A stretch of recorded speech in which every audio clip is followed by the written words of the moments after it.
Through a bizarre twist of fate, I somehow ended up becoming the sugar daddy of my beautiful female boss. Just because her WeChat profile picture looked exactly like my sister's, I accidentally transferred all of my sister's living expenses to her instead. A massive fortune of $500 a month, I transferred it to her for 5 whole months. After hesitating again and again, I finally decided that no matter how powerful she was, I had to reclaim what belonged to me.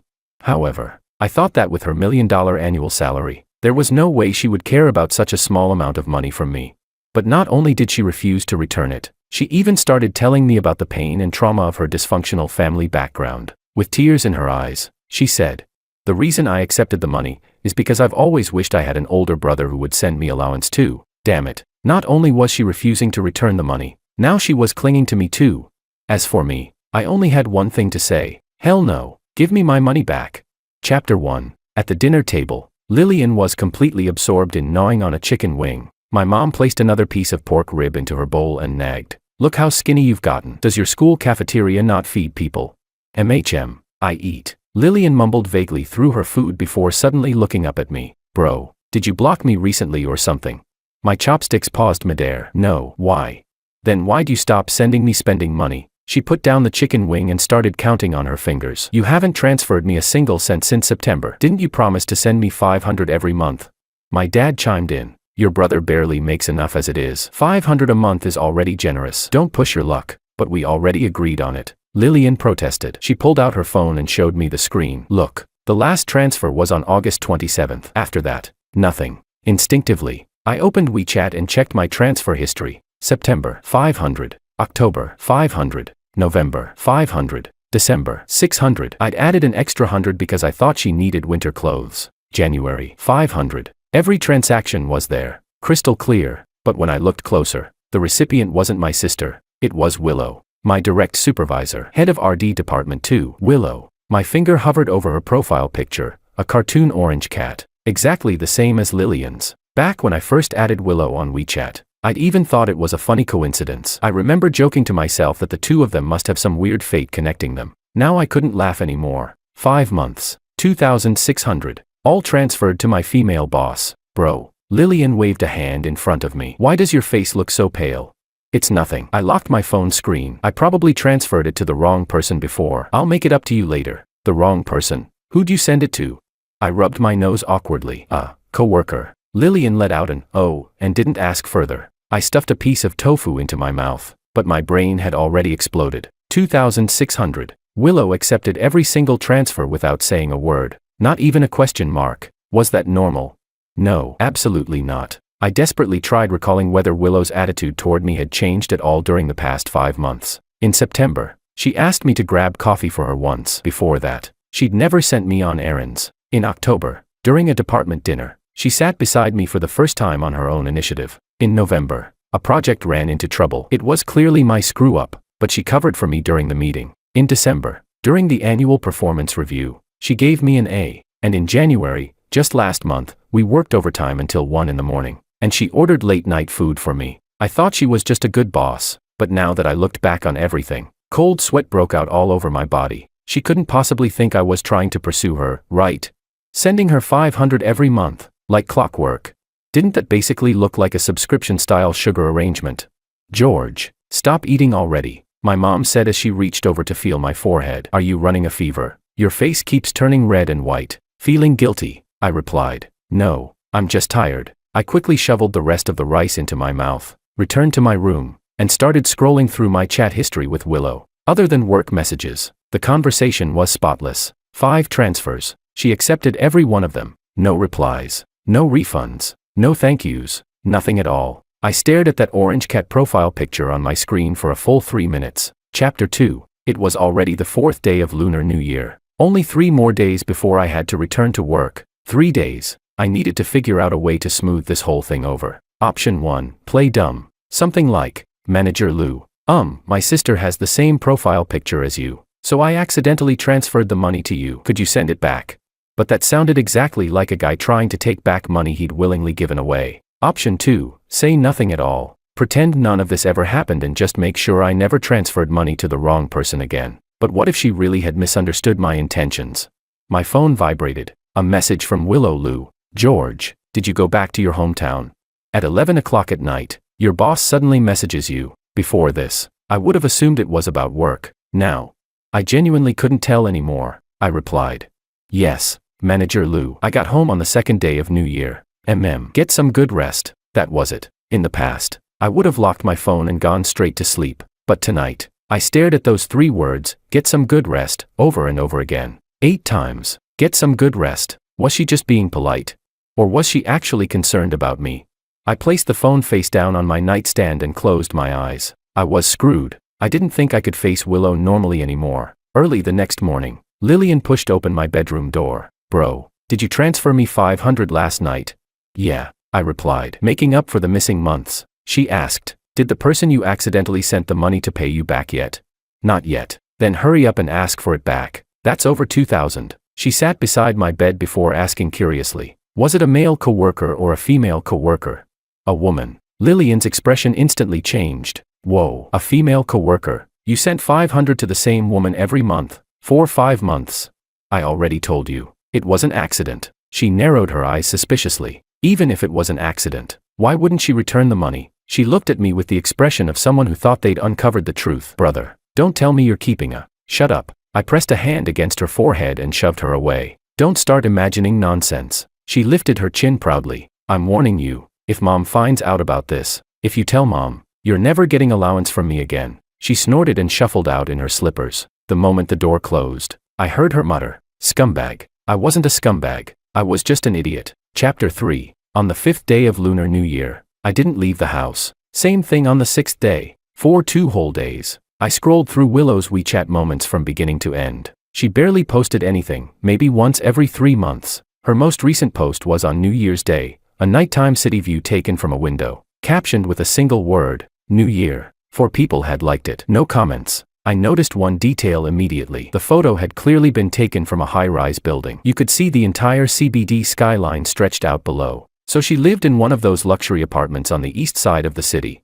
Compared to the 4-person shared apartment I rented in the urban village district, forget it. No point comparing. I closed moments and started thinking about what I should do once work resumed. Plan A, confess face-to-face. Explain that I transferred the money by mistake, and ask for it back. Pros, straightforward. Cons, if she never misunderstood things in the first place, bringing it up would only make everything awkward. Plan B, send her a WeChat message explaining the mistaken transfers and wait for her to refund me. Pros, no face-to-face embarrassment. Cons, she could pretend she never saw it. Plan C, say nothing and let the whole thing go. Pros, no awkwardness. Cons, I'd lose $2,600. $2,600. My monthly salary after taxes was only $6,800. That money was equal to 11.5 days of work. There was no way I could just forget about it. In the end, I chose Plan B. On the 7th day of Lunar New Year, I headed back to the city. While riding the high-speed train, I rewrote the message more than 20 times before finally sending it. Hello, Manager Lou. Some of the previous transfers were sent to you by mistake due to an operational error. Sorry for the trouble. The moment I sent it, I shoved my phone into my bag and told myself I'd ignore it for the next 2 hours. 3 minutes later, I pulled it back out. Read. No reply. 10 more minutes passed. Still nothing. Half an hour later, my phone rang. Not a WeChat message. A voice call. From Willow. I nearly threw my phone across the train carriage. The passenger beside me glanced over. I took a deep breath and answered. Manager Lou. George. Her voice was calm and flat. Impossible to read. What exactly do you mean by operational error? I swallowed nervously. My little sister has the same WeChat profile picture as you. I didn't notice before. So the allowance money I meant to send her ended up going to you. Silence. 2 whole seconds. Then she asked. The orange cat. Yes. Another 2 seconds of silence. Then Willow said something I absolutely wasn't expecting. I know. My brain blanked out. What? The first time I received the transfer, I already knew you sent it to the wrong person. Then why didn't you say anything? Her tone remained calm. I wanted to see how long it would take you to notice. What? Was she testing my observation skills? Or playing some kind of psychological game with me? Manager Lou. Then about the money. We'll talk tomorrow at work. She hung up. I sat frozen in my seat, gripping my phone while the roar of the high-speed train filled my ears. We'll talk tomorrow. Talk about what? And how? A very bad feeling crept into my chest. This situation was clearly not going to follow any of the plans I had imagined. By the time I returned to my rental apartment, it was already 9 at night. My roommate, Luis, Was gaming. Without even lifting his head, he said, "You're back."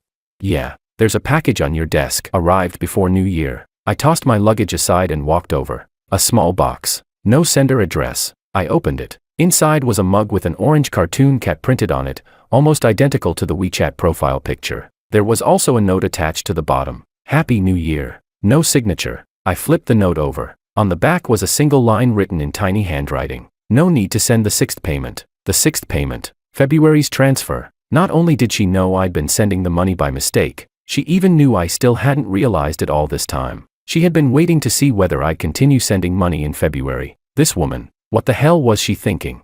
Chapter 4. I placed the mug on my desk and collapsed backward into my chair. Luis finally turned away from his game screen and glanced at it. "Yo, who gave you that? Looks pretty nice. You got a girlfriend now?" "No." "Then who sent it?" "My boss." Luis nearly dropped his controller. "Your boss sent you a mug?" "Wait, your boss is a woman?" "Yeah." "How old?" 28. "Is she hot?" I opened my mouth but suddenly didn't know how to answer. Was Willow attractive?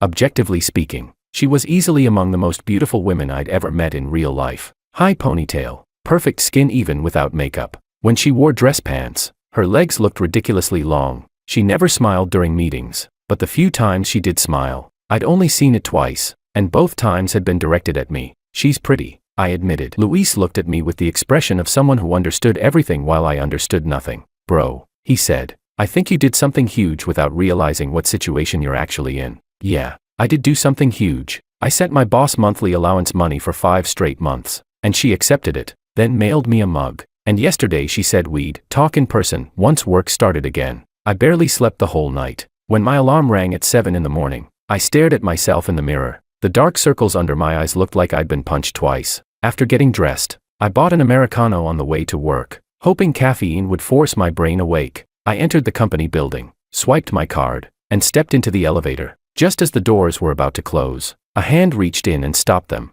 Willow, black coat, gray scarf, a thermos cup in her hand. She stepped inside and stood to my left. Only the two of us were in the elevator. "Morning," she said. "Morning, Manager Lou. How was your new year?" "Pretty good." "Yours?"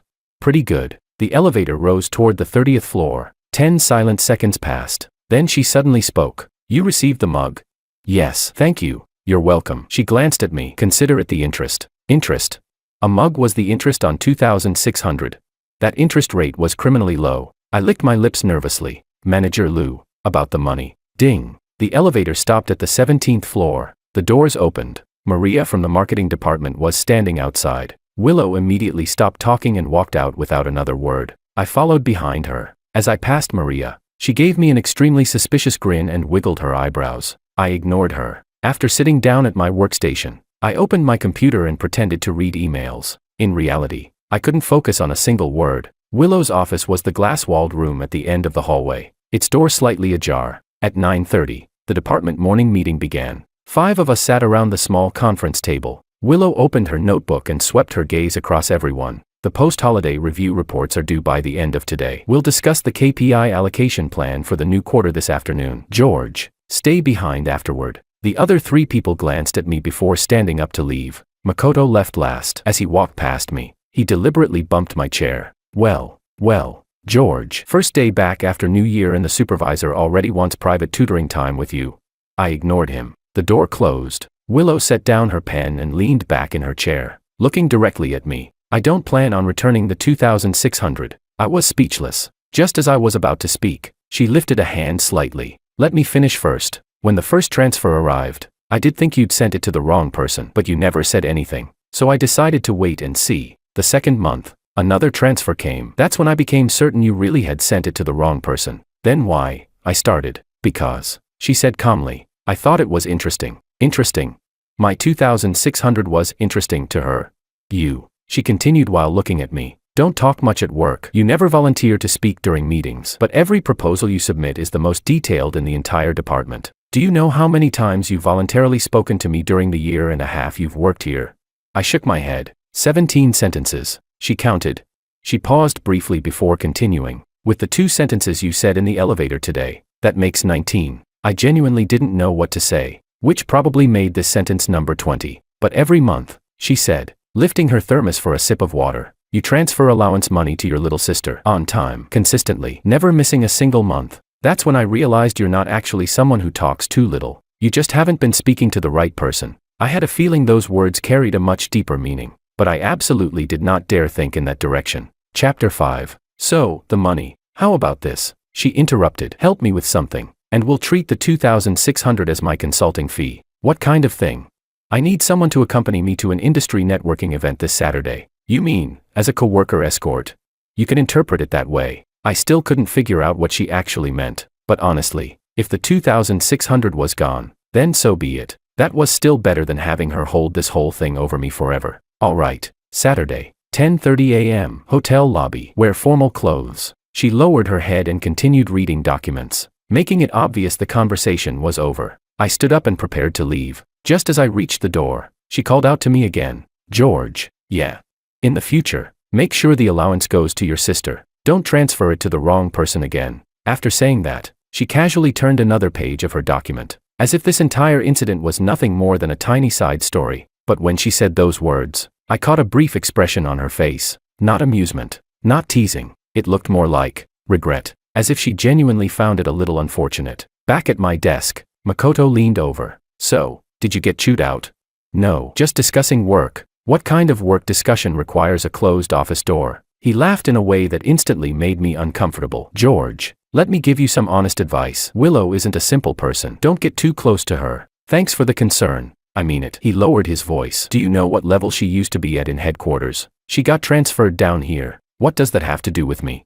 Of course it has something to do with you. If she ends up using you. Makoto. I turned to look at him. I still haven't finished my review report. Have you finished yours? You seem pretty free. He awkwardly backed off and left. I reopened my document. My fingers rested on the keyboard without typing a single word. My head was completely filled with what Willow had said earlier. 17 sentences. She had actually counted the number of times I voluntarily spoke to her. At 2 in the afternoon, the KPI allocation meeting began. 5 of us sat together while Willow projected the new quarter's project list onto the screen. There are 3 key projects this quarter, she said. Swan brand redevelopment, the East City Complex promotional campaign, and the internal bidding project for the group's annual branding strategy. Her gaze swept across the room. Swan goes to Makoto. Makoto nodded immediately, looking pleased with himself. Willow paused briefly before continuing. East City Complex goes to George. Makoto's expression changed instantly. East City Complex was the biggest project of the quarter. Its budget was more than double that of the Swan project. Manager Lou. Makoto immediately spoke up. I did the preliminary research for East City last year. I'm more familiar with the project. I reviewed your research report. Willow didn't even look up. It wasn't detailed enough. I can supplement it. George, come here. She flipped to another slide in the presentation. Any further questions? Makoto opened his mouth but couldn't say anything. After the meeting, the sound of him slamming the door echoed through 2 separate walls. Maria from marketing sneaked over afterward and leaned against the divider of my cubicle. George, I heard East City Complex got assigned to you. Yeah, that's a huge project. Doesn't Manager Lou usually give projects like that to Makoto? What kind of luck did you hit? No idea. She made an extremely suggestive expression. Don't tell me you two are. Maria. Yes. Your marketing department's monthly report is due today. Have you finished it yet?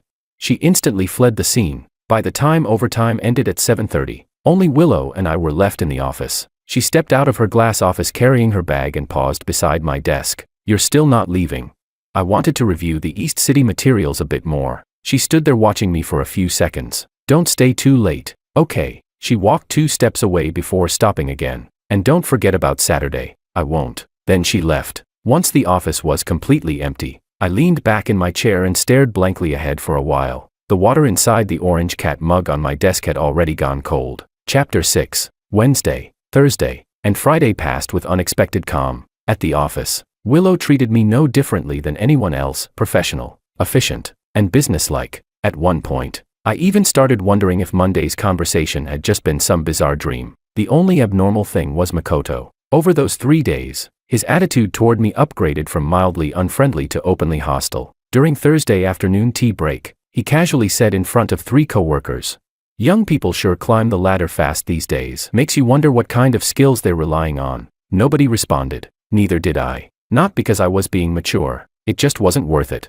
Friday afternoon, Willow posted a message in the group chat. Saturday's industry networking event. George will accompany me. Everyone else can enjoy the weekend off. Makoto instantly replied with a received. Even through the screen, I could feel the anger radiating from that exclamation mark. Saturday morning at 9. I changed into the only suit I owned and headed out. I'd bought it during last year's Double 11 sale. The pant legs were slightly too long, so I'd pinned them up myself with safety pins. When I arrived at the hotel lobby, Willow was already there. Red dress, black blazer, her hair hanging loose. It was the first time I'd ever seen her wearing a dress, and the first time I'd seen her with her hair down. When she spotted me, she calmly said, "You're here, let's go." She naturally walked ahead while I followed half a step behind. The networking event was being held in the hotel ballroom. There were around 20 or 30 attendees, mostly middle and upper management from various companies. At the sign-in desk, the receptionist asked Willow, "Manager Lou, and this is?"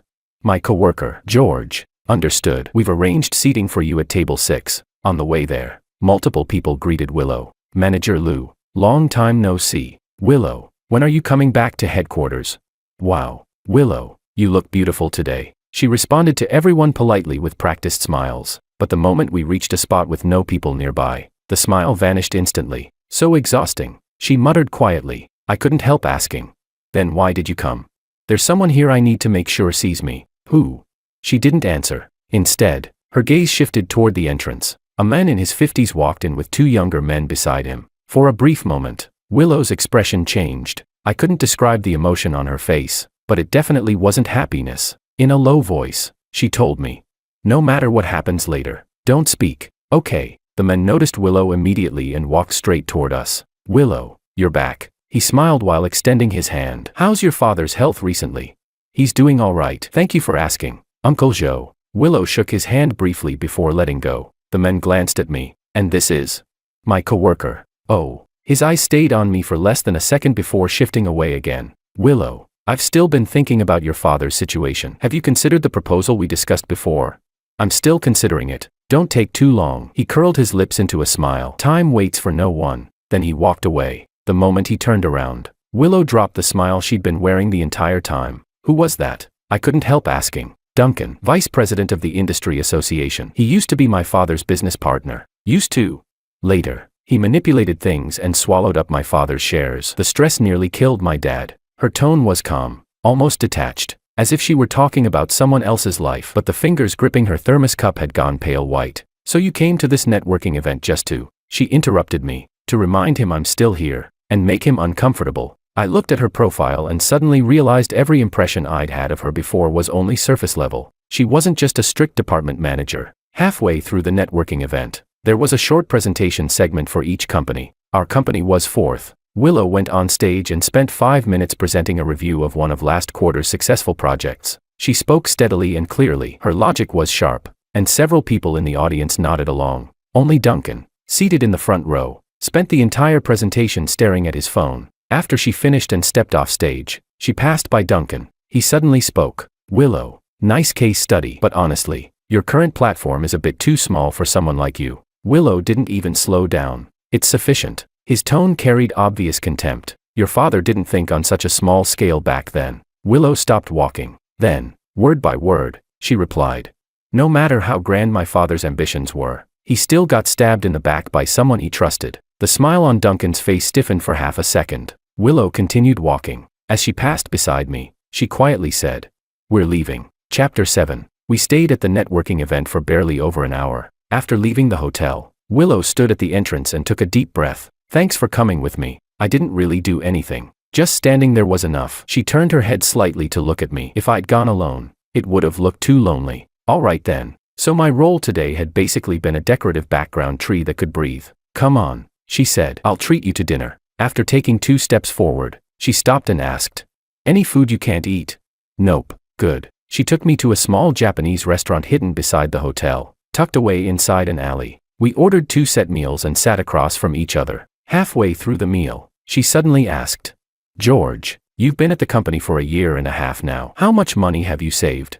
"Not much." "Give me a number." "A little over 30,000. Enough for a down payment." "A down payment?" I laughed. "For an apartment in this city, I'd still need another 0 added to that amount." She didn't laugh. Instead, she looked at me and asked, "Have you ever considered changing jobs?" "I've thought about it, just never found the right opportunity." "What if I recommended one for you?" I put down my chopsticks. "What do you mean?" The client for East City Complex, Oceanwide Real Estate, is hiring a planning director. The annual salary is triple what you make now. Triple. My current salary before tax was $9,000 a month. Triple meant $27,000. What level are they looking for? 3 years of experience minimum, plus experience with major projects. She paused before continuing. If East City Complex goes well, that'll become a ready-made case study for you. I stared at her for a long moment before finally saying. So giving me East City Complex wasn't just about work allocation. Work allocation was obviously one reason. She replied while picking up a slice of salmon. The other reason is what I already told you. You make the most detailed proposals. And is there a third reason? She didn't answer. She simply lowered her head and continued eating. On the way back, we walked together for a while without talking much. When we reached the subway entrance, she suddenly asked, "Where does your sister go to school?" "City Normal University, 2nd year. What's her major?" "Language and literature." "Not bad." She took out her subway card and then said, "George, about that $2,600. "No need," I interrupted. She looked at me. "So it's no longer my consulting fee?" I replied. "Today even things out." She smiled. The third time I had ever seen her smile. "All right," she said softly, "then we're even." She entered the subway station while I stood at the entrance watching her figure disappear around the escalator corner. I stood there for a long time. Luis was right. I really hadn't understood what situation I was in. But this time, I had a feeling I wasn't the only person trying to figure things out anymore. Monday. The first thing that happened at work was Makoto placing a cup of coffee in front of me. Smiling, he said, "Tough weekend." I glanced at the coffee without touching it. "What do you mean?" His smile turned meaningful as he lowered his voice. "I heard you went to the industry networking event with manager Lou, and then had dinner together afterward." News spread fast. "Work arrangement," I replied. "Oh, work arrangement." He repeated the words deliberately loudly, just enough for the 2 co-workers nearby to hear. "George, I've been in this department for 3 years, and manager Lou's never personally taken me anywhere before. You've only been here a year and a half, and you already get this kind of treatment. Honestly impressive." "Makoto," I said calmly, "if you have something to say it directly." He leaned closer and let out a cold laugh. "Directly? Fine. Then let me ask you this. Do you have some kind of inappropriate relationship with Willow?" Silence. 2 full seconds. I looked at him expressionlessly. "Say that again," I said. But before he could finish, "George." "Makoto." Willow's voice came from the other end of the hallway. She stood outside her office holding her thermos cup, face completely unreadable. Inside. Now. Chapter 8. The 2 of us walked into Willow's office one after another. The door closed behind us. Willow sat down and immediately looked at Makoto. "What exactly did you mean by inappropriate relationship?" Makoto's expression stiffened slightly, but he still refused to back down. "Manager Lou, I just think this whole situation is unfair. East City Complex is such a huge project, yet you handed it to someone who's only been here a year and a half. Then over the weekend, you personally took him out to networking events." Willow cut him off directly. "First, the East City Complex assignment was based on my professional evaluation of everyone's abilities. The reasoning is clearly written in the project allocation email. Second, I take someone with me to these networking events every quarter. Last quarter, I took Maria. Why didn't you have a problem with that? Third," she paused and placed her thermos cup on the table, "you mentioned an inappropriate relationship. Do you have any evidence?" Makoto went silent. Willow frowned, her voice turning icy. "If you make accusations like that in the workplace without evidence, do you know what it's called? It's called defamation. And the person you're defaming isn't just George, it's me too." Makoto's face turned bright red. "Manager Lou, go revise the Swan proposal. There are 3 errors in the data from your last presentation. I want the updated version on my desk before Wednesday." Makoto left looking like he'd just been slapped in public. I also prepared to leave, but Willow stopped me. "If he says anything else in the future, ignore him." "Okay, when can you finish the first draft for East City Complex?" "Before Friday." "Good." She lowered her head and returned to reading documents. I left the office. Back at my desk, Makoto wasn't there. The coworker beside me, Elias, leaned over and whispered, "George, Makoto was just in the break room on the phone ranting about you for like 5 straight minutes." "Let him. He said he's going to complain to Vice President Casey." Casey was the vice president overseeing our department. Willow's direct superior. "Complain about what?" "He says Manager Lou is favoring you and wants them to investigate your relationship." I slowly set down my mouse. This whole thing had started because of some mistakenly transferred allowance money. How the hell had it escalated into this? Wednesday at noon, while I was eating in the cafeteria, Lillian messaged me on WeChat. "Bro, I want to sign up for an IELTS prep course. It's $5,000. Can you sponsor half?" Sure. I opened WeChat transfers. This time, I carefully checked the profile picture 3 times and the nickname 3 times before pressing send. Once bitten by a snake. After sending the money, I casually asked, "Why does your profile picture look exactly the same as my boss's?" "What boss?" "My department manager. She also uses an orange cat." "Huh? Seriously?" Lillian sent a laughing sticker. "No way. Could she be using my artwork?" "I commissioned this profile picture from an artist on Bilibili. It's a custom piece. There are only 2 copies in existence online." My hand froze. "Only 2 copies? Meaning the other one was with Willow." I typed back, "What's the artist's name?" "Hold on." A moment later she replied, "Good night, Orange Cat." "Why? Good night, Orange Cat." I immediately opened Willow's WeChat moments and scrolled far back through her old posts. Eventually, I found one from 2 years ago. She had shared an article titled, "The Survival Guide to Modern Young People's Side Hustles." Her caption contained only one word, "Trying." I tapped into the article. It interviewed 8 young people with side jobs. The 5th interview, a creative director from an advertising company who spent her spare time drawing custom profile pictures online. Her online nickname, "Good Night Orange Cat." The interview was from 2 years ago. Willow drew it. That orange cat profile picture had been drawn by Willow. She made one for Lillian, and kept the other one for herself. Only 2 copies existed online. So from the very beginning, Lillian had been her client, which meant Willow probably already knew who Lillian was. She knew Lillian's last name was Wong. She knew Lillian was my younger sister. Or was it all just a coincidence? Chapter 9. I spent the entire afternoon replaying that discovery in my head. The more I thought about it, the stranger everything felt. Before leaving work, I did something that was probably very stupid. I checked my onboarding referral records. Our company required an employee referral code for new hires. Back then, I had submitted my resume through a recruitment website, but during the HR interview, they mentioned my resume had entered through the employee referral channel. I'd never paid attention to that detail before. Under the referrer section, one name was written clearly, Willow. A year and a half ago, I didn't even know Willow, but she had referred me into the company. I slowly closed my computer and saw my own reflection in the darkened monitor. What kind of game was this? At 10 that night, I sent Willow a WeChat message. "Manager Lou, there's something I want to ask you." "Go ahead. You were the referrer listed on my onboarding file, right?" The typing indicator appeared, stopped, appeared again, stopped again, 3 times in a row. Finally, she replied with only a few words, "We'll talk tomorrow." Tomorrow again. Did this woman postpone every important conversation until tomorrow?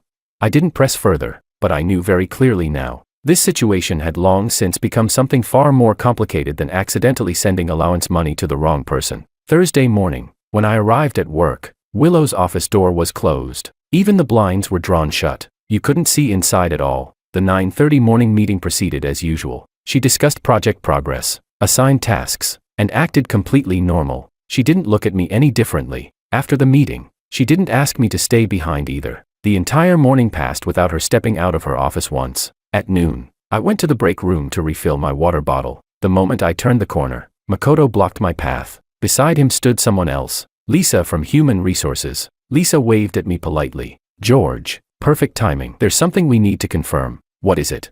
"We're currently auditing last year's employee referral bonus records." She glanced down at her notes. "We noticed your referrer was listed as Supervisor Willow, but at the time, Supervisor Willow was still working at headquarters. Logically speaking, she shouldn't have known you back then. Did you two know each other previously?" Makoto stood beside her staring at me with an expression that practically screamed, "Please say yes. Please admit you're secretly together." I shook my head. "No, I applied through the public recruitment website. I honestly don't know why it became a referral application." Lisa wrote something in her notebook. "Understood. Then it was probably assigned by the system. Situations like this have happened before. It doesn't necessarily mean the referrer personally handled it." I asked. "So there's no issue?" "No issue. Thanks for cooperating." Lisa left. Makoto stayed. "You don't think this whole thing is suspicious?" "Makoto," I said flatly, "what exactly are you trying to say?" "What I'm trying to say," he took one step closer. "Do you know what position Willow held at headquarters before transferring to our department?"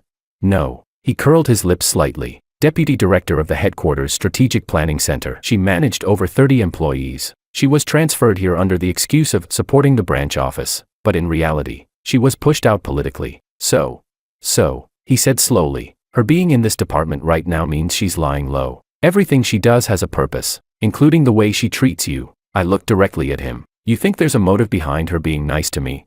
"You decide for yourself." He patted my shoulder once and walked away. I remained standing in the break room. The water cup in my hand had already overflowed. Chapter 10. At 3 in the afternoon, Willow's office door finally opened. She stepped out and stood at the entrance. "George, come in." I followed her inside. She closed the door behind me. The blinds were still shut. "Sit." "Okay." She looked at me and said, "You asked me something last night. I'll answer you now." I straightened instinctively, listening carefully. "I was the one who pushed your resume through." I asked. "Why? We didn't know each other before." "We didn't," she replied. "But your sister knew me." I froze. Willow continued calmly. "Lillian was my client 2 years ago. She found me online and commissioned me to draw her profile picture. So we added each other on WeChat. Later, while chatting, I found out her older brother was looking for work and happened to be in advertising strategy. Our company was hiring at the time. So you referred me."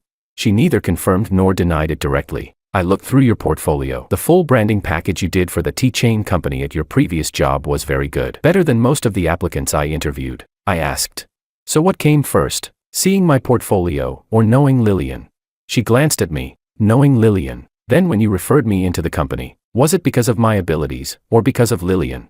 "Your abilities." Her answer came without even a second of hesitation. "Lillian only made me aware that someone like you existed, but whether to refer you, whether to hire you, that depended entirely on your work. Then why didn't you tell me?"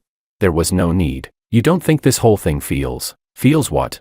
I carefully chose my words. "Feels orchestrated." Willow said nothing for a moment. She picked up her thermos cup and took a sip of water. After setting it down, she said something I completely didn't expect. "You're right. It was orchestrated, but not toward you. Toward myself." I frowned. "What does that mean?" "When I was transferred down from headquarters, I needed someone trustworthy nearby. Your sister spent all day on WeChat talking about how reliable and sincere her older brother was. So I believed her. You trusted me just based on what my sister said. Combined with your portfolio." She leaned back in her chair and asked, "George, are you angry?" I didn't answer, because it wasn't anger. It was something much harder to describe. Turns out my joining this company, being assigned to this department, and receiving her support, none of it had been accidental. But if none of it was accidental, then what part of this was real? I asked quietly. "What about East City Complex? Was that arranged too?" "No," she answered immediately. "You earned that yourself, the networking event. I genuinely needed someone there with me. And the 2,600. She fell silent. "The 2,600 was an accident," she finally said. "That really was a mistaken transfer. I accepted it because..." She stopped. It was the first time I had ever seen Willow pause halfway through a sentence. I pressed gently. "Because of what?" "Because that was the allowance money you sent your sister." Her voice lowered slightly. "I don't have any siblings. So when I saw those monthly transfers, it wasn't about the money. It was that feeling of someone remembering you every month, consistently, like it was the most natural thing in the world, with no expectation of repayment." She didn't finish the sentence, but I understood. What she lacked was never money. It was the feeling of being cared about. The office remained silent for nearly half a minute. I was the one who spoke first. "Manager Lou, I said. "If you want, the allowance money can keep coming in the future." She looked up at me and immediately let out a laugh she couldn't suppress. "The fourth time. Do you even realize what you're saying?" Willow asked. "Yes. You're basically telling your boss that." I interrupted her. "I'm telling someone without siblings that, if she doesn't mind, she's welcome to share the allowance budget reserved for my little sister." She stared at me for 3 full seconds before saying, "I don't want allowance money." "Then what do you want?"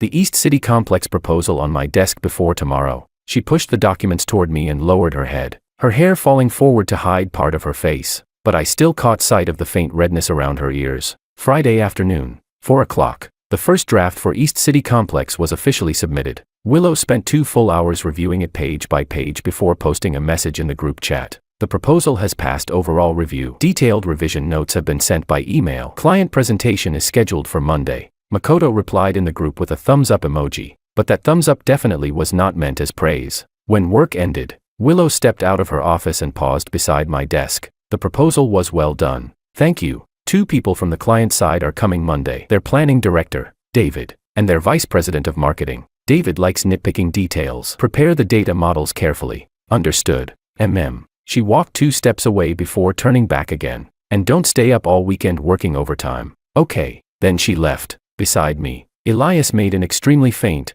but extremely sincere, clicking sound with his tongue. I pretended not to hear it. Chapter 11. I didn't pull any all-nighters over the weekend, but I was busy from morning until night regardless. I rebuilt the data model for East City Complex 3 separate times. Each version ran 2 additional parameter simulations on top of the previous one. Monday morning, 9 o'clock. Client presentation. The client side brought 3 people, one more than Willow had expected. David, early 40s, glasses. The moment he sat down, he immediately started flipping through the proposal index. The second was a younger man, apparently his assistant. The third person didn't sit down at all. He stood by the window, looking outside. A middle-aged man in a tailored suit, probably around 50. I glanced at Willow. Her expression changed. Not nervousness, more like a sharp burst of caution that she quickly suppressed. I recognized the silhouette. We'd seen him at the networking event last Saturday. Duncan, one of Oceanwide Real Estate's shareholders, vice president of the industry association, and the same man Willow said had manipulated her father out of his shares. He turned around and smiled at Willow. Willow, you don't mind me listening in too, do you? I happen to have invested in East City Complex as well. Willow paused for less than half a second. Of course not. Please, have a seat. The presentation began. I handled the main presentation while Willow supplemented details. The first 20 minutes went smoothly. David was very satisfied with the data models. He asked several technical questions, and I answered every single one. Then we reached the promotional strategy section. That was when Duncan spoke. Mr. Wong, correct? He flipped through the printed proposal in his hands. In your community engagement strategy, you estimate a conversion rate of 12%. Where exactly does that number come from?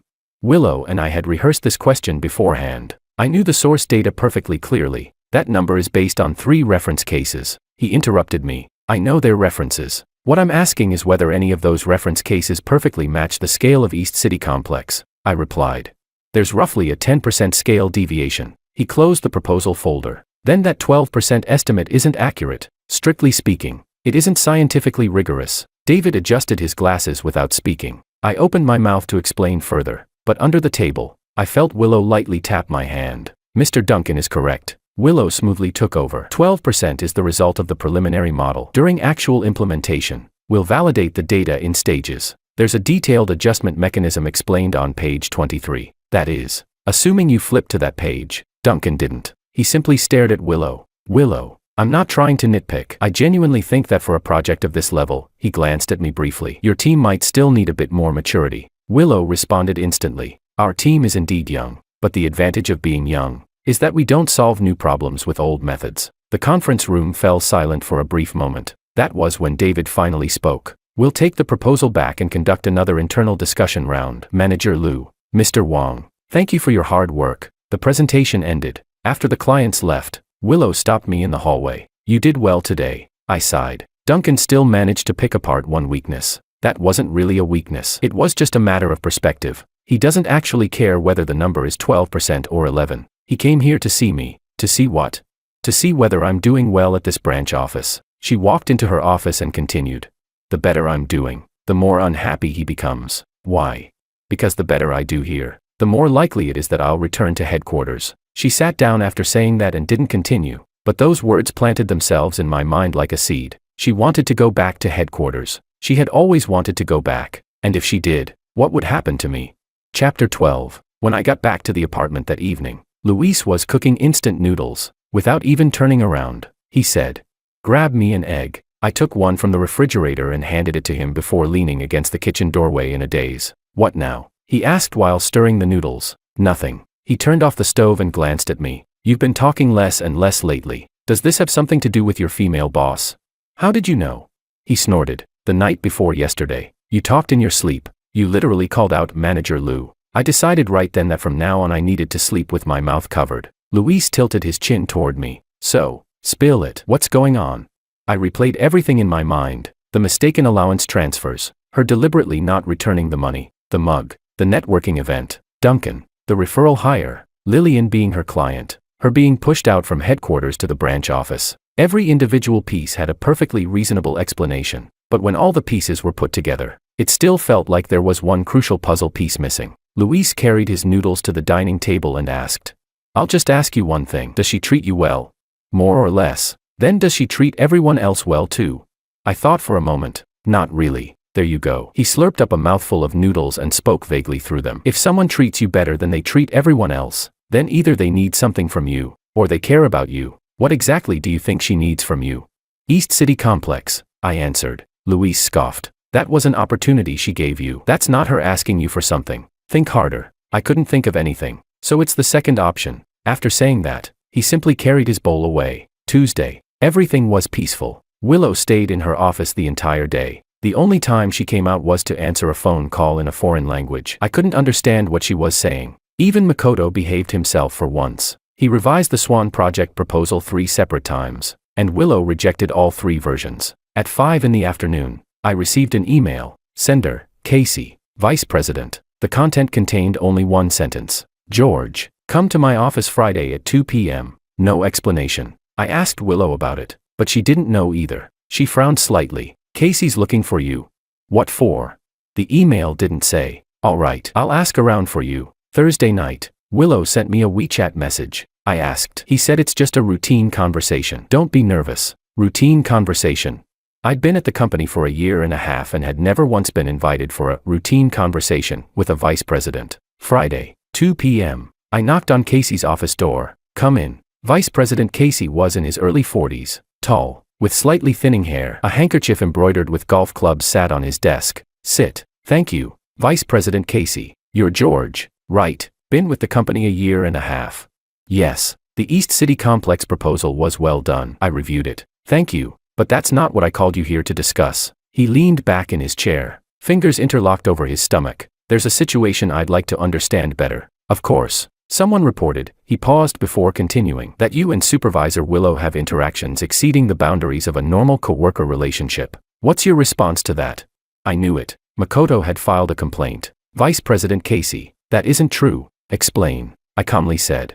Manager Lou bringing me to the industry networking event was a normal work arrangement. Last quarter, she brought Maria from marketing. The East City Complex assignment has documented email records showing it was based on capability assessments. As for personal interactions, I paused briefly before continuing. There aren't any. Casey studied me silently for several seconds. George, let me ask you one thing. I'd like an honest answer. Of course. He looked directly at me and asked, has Willow ever mentioned wanting to return to headquarters?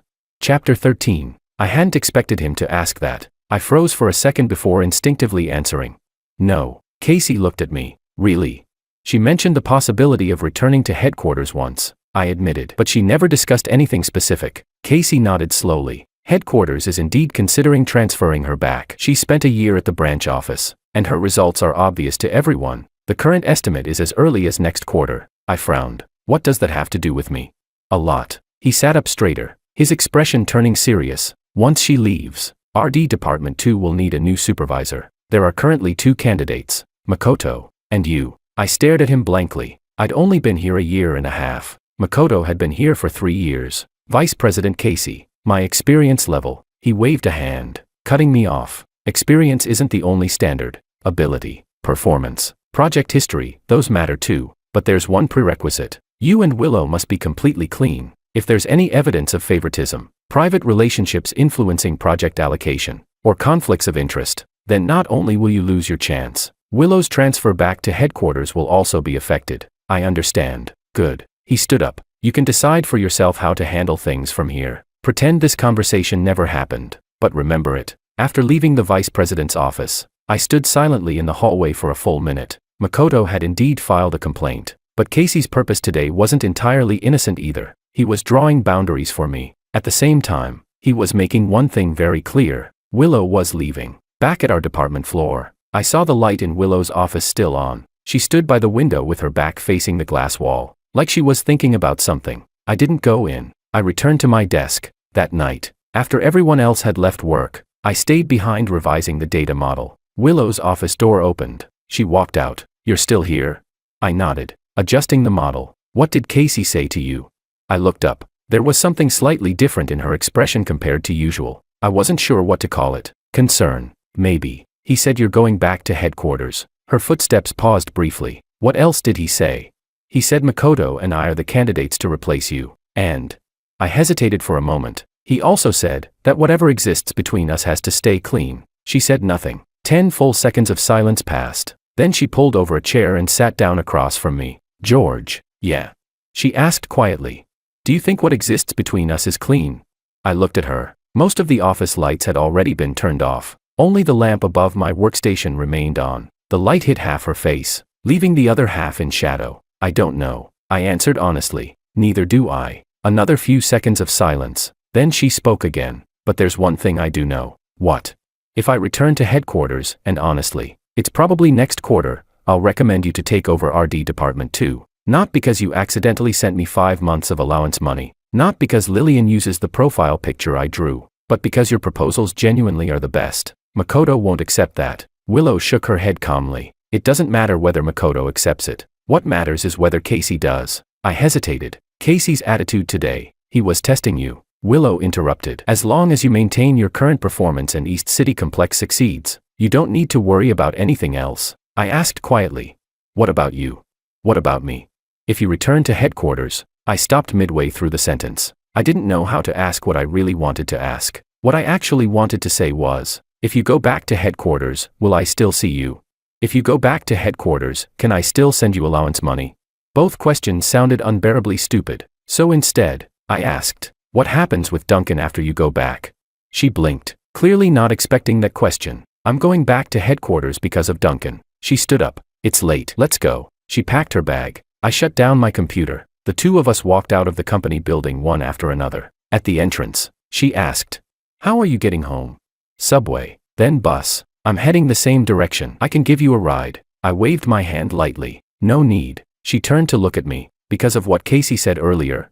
No. I thought for a moment before answering. I just want to walk by myself for a while. She didn't insist. She simply nodded and got into her car. The car drove about 10 meters before stopping again. The window rolled down. George. Yeah. She asked. Are you still using that mug? I am. Don't break it. The window rolled back up. Then the car drove away. Chapter 14. I stood by the roadside, watching the taillights disappear into the distance. Suddenly, the spot in my chest felt strangely swollen. It wasn't pain. It was the feeling of losing something before I even had the chance to understand what it was. Over the next 2 weeks, everything accelerated. The proposal for East City Complex entered the second round of revisions. The client sent over 17 revision requests, and Willow and I pulled 4 all-nighters fixing them. Makoto's Swan project was going badly. The client was extremely dissatisfied with the second draft and even slammed the table during the meeting. The company held its internal monthly meeting. During the meeting, President Casey specifically mentioned East City Complex. George's team has been incredibly efficient. Every department should learn from them. Makoto was sitting in the back row, and his face looked practically green with envy. The day after the monthly meeting, something happened. When I arrived at the office in the morning, I realized someone had touched my computer. The order of the files on my desktop was different. I checked the login records. Someone had used my workstation computer at 3 in the morning, using my account. But at that time, I had been asleep in my rented apartment. I went straight to Tony in the IT department and asked him to investigate. Half an hour later, Tony got back to me. George, someone logged into your account on your computer at 3 a.m. They opened the East City Complex project folder. Did they download anything? I asked. Can't confirm that, but a USB drive was connected. There's a plug-in and removal record. Someone had stolen my proposal. My first thought was Makoto, but I had no proof. I went to find Willow. The proposal got leaked. She looked up immediately, her expression turning serious. What happened? I told her everything IT had found. The moment she finished listening, she picked up the phone. Tony, pull up the surveillance footage from that workstation. What? There's no footage. The surveillance camera in our department hallway had broken 3 days earlier and still hadn't been repaired. Willow hung up the phone. Who do you suspect? There's no evidence yet. Hard to say. She looked at me. Then I'll say it directly. Makoto. I didn't answer, which was basically an admission. She stood up. If the proposal was leaked to a competing company, we'll lose East City Complex. But before we have proof, we can't alert the snake. First, revise the key sections of the proposal. Replace the core data set and adjust the strategic framework. If we revise it before sending it to the client, all the details we finalized earlier will have to be redone. That's still better than letting someone else use our work to bid against us. She was right. I spent 2 days and 2 nights revising the core sections, not rebuilding everything from scratch, but replacing the supporting data and execution path while keeping the overall framework intact. Same skeleton, different muscles. If someone tried bidding with the old proposal, they'd realize the moment they presented it that it no longer matched our final version. At that point, it would be obvious who copied whom. On the 3rd day, the result came out. Another company had appeared on the bidding list for East City Complex, Axion Advertising. Axion's planning director was named Martin. He had worked at our company for half a year before and was very close to Makoto. When Willow saw the list, she laughed coldly. As expected, She picked up the phone and called David. David, there are some things about the bidding process I'd like to discuss with you in person. If possible, let's meet this afternoon. Chapter 15. At 3 in the afternoon, Willow and I arrived at Oceanwide Real Estate. David received us in his office. Willow went straight to the point. David, Axion Advertising joined the bidding recently, right? David nodded. That's right. They submitted their letter of intent last week. Why? Have you reviewed their proposal yet? Not yet. The official presentations are next Monday. Willow opened the laptop she had brought with her and placed my old proposal and the revised version side by side in front of David. These are two versions of our proposal. The old one was the initial draft from 2 weeks ago. The new one was finalized yesterday. The core strategy has undergone major revisions. David adjusted his glasses as he compared the two versions. The changes are pretty significant. Why revise this much?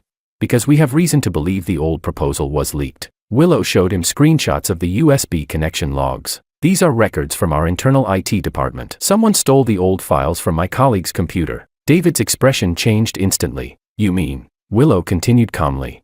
What I mean is, if Axion's proposal next Monday ends up highly similar to our old version, that won't be a coincidence. David fell silent for 10 seconds. Manager Lou, that's a very serious accusation. I know. That's why I'm not here today asking you to make a judgment. I'm only asking you to pay closer attention when the time comes. After leaving Oceanwide Real Estate, Willow sat in the car for a while without starting the engine. I asked, what are you thinking about? I'm wondering why Makoto would do this. To compete for the supervisor position. If East City Complex gets ruined, I won't have any strong project results to show. Then the position naturally goes to him. Willow asked. Then why doesn't he just do well on the Swan project himself? I shrugged. Because he's not capable enough. Willow glanced at me and suddenly laughed. She brushed a strand of hair behind her ear. You usually don't talk much, but when it matters, your judgment is sharp. Learned it from you. She didn't respond to that. She simply started the car. Warm air flowed from the heater while rain poured outside. She dropped me off at the intersection closest to the subway entrance. George. Yeah. Next Monday's the bidding presentation. Are you ready? I'm ready. If we win. She stared at the red traffic light ahead and spoke slowly. Word by word. I'll treat you to Japanese food. Going back to the same restaurant as last time. Maybe not. The red light turned green. Depends on my mood. I got out of the car. The rain was getting heavier, and by the time I ran to the subway entrance, half my body was already soaked. Standing at the entrance, watching her car merge into traffic, I suddenly realized something. From the very beginning, from the day I accidentally transferred the allowance money to the wrong person, everything had formed a chain of clues, each link connected to the next. Lillian, the orange cat profile picture, the employee referral, East City Complex, Duncan, Makoto, the leaked proposal. If Willow were removed from this chain, none of these things would have happened. But if she remained in the chain, every single thing pointed in the same direction. Monday, the day of the bidding presentation. Inside Oceanwide Real Estate's main conference room sat 6 people: David, his assistant, the vice president of marketing, legal counsel, and Duncan. There were 3 bidding companies, us, Axion, and a small out-of-town agency. The presentation order was determined by drawing lots. Axion went first. We were second. The third company would present last. Axion's Martin was tall and skinny. He entered the conference room with 2 assistants. Their presentation lasted 45 minutes. I waited outside in the lounge area and couldn't hear the content. But Willow's connections were wider than mine. An old colleague of hers from Oceanwide Real Estate's legal department secretly helped her take photos of several key pages from Axion's presentation. Willow silently flipped through the pages on her phone, then handed it to me without saying a word. I looked. The strategic framework was over 80% similar to my old proposal. As for the supporting data, some sections even contained the exact same typo. In my old draft, I had accidentally typed penetration rate incorrectly, and they had copied the exact same mistake. Chapter 16. That was undeniable proof. Willow put away her phone and asked me, "Are you nervous?"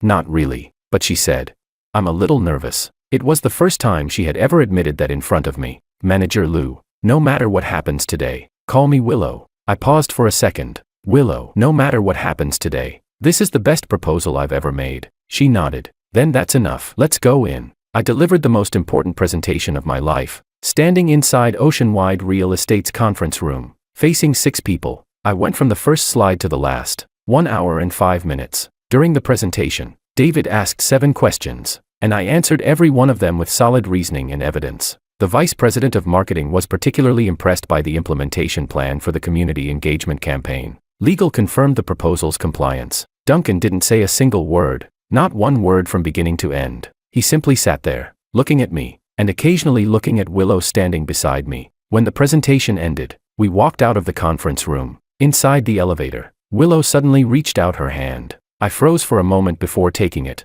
Her palm was sweaty. She held it for about 2 seconds before letting go. You did great. Thanks. Now we wait for the result. As we walked out of the ocean-wide real estate building, someone called out behind us, Willow. It was Duncan. He stood alone on the steps with his hands in the pockets of his overcoat. He glanced at me. Your eye for talent is better than your father's. Willow turned around. Uncle Joe, why didn't you say anything during the meeting today?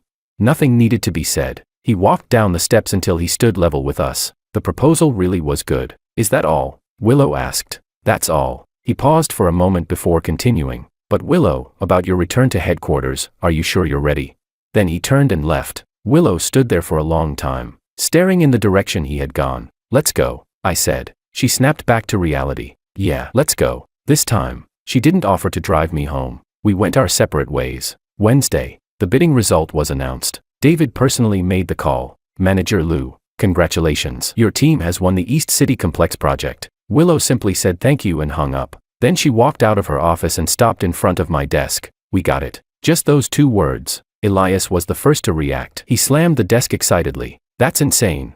The other co-workers quickly joined in with congratulations. Makoto wasn't at his desk. At noon, news spread through the company. Axion Advertising had been blacklisted by Oceanwide Real Estate for suspected plagiarism in their proposal. David had also told Willow something else over the phone. The similarity between your old proposal and Axion's presentation was way too high. We discussed it internally, and we recommend that your company pursue legal action. Legal action. At 3 in the afternoon, HR and the legal department were already waiting in the conference room for Makoto. The moment he pushed open the door and saw Willow and me sitting inside, his face instantly turned pale. The legal department laid out all the evidence on the table, the USB insertion records, the proposal comparison report, and the exact same typo from my old proposal appearing word for word in Axion's version. Makoto, how do you explain this?